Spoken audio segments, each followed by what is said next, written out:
प्रवचन आदि नहीं करते थे। अपने गुरु महाराज कभी जिंदगी में प्रवचन नहीं किए, कभी कथा नहीं किए, माइक ही नहीं पकड़ा हाथ से, माइक नहीं लगा कभी उनके हाथ, न कभी किसी मंच पर गए जीवन में, हम जैसों को बिठा दिया, पर ना कभी वो खुद मंच पर गए, कभी ना कभी उन्होंने कथा कही जीवन में। परम गुरुदेव ने खूब कही, गुरुदेव के गुरुदेव ने सारे जीवन कथा कही।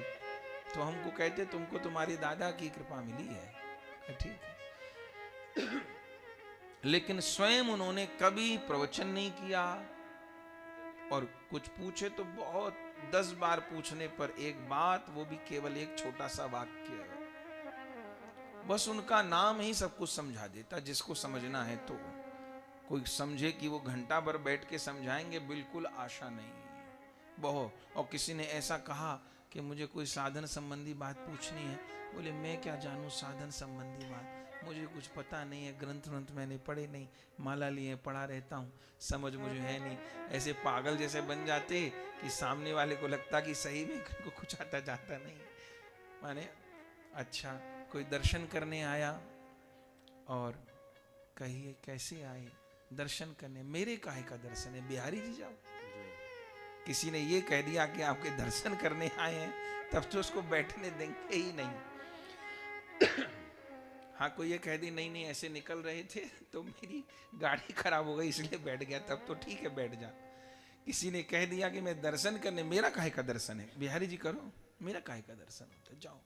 बैठन नहीं दे किसी को, 5-10 मिनट बैठना भी बहुत बड़ी बात होती थी। और प्रवचन बिल्कुल नाम मात्र को, हाँ दया करके किसी को कुछ कहना हो तो फिर कहे। अपने साथ भी जो संवाद हुआ वो हमको एक एक शब्द एक एक अक्षर याद है, कितने वाक्य बोले, कितना बोला, कैसे बोला, उस सब कुछ वही प्रसाद है। लेकिन बहुत विस्तार नहीं किया, केवल बीज रूप में बातें कही। श्रवण खूब करते, श्रवण खूब, प्रतिदिन ग्रंथ पाठ, प्रतिदिन ग्रंथ पाठ, पर कहना नहीं, सब कुछ पीते जाना।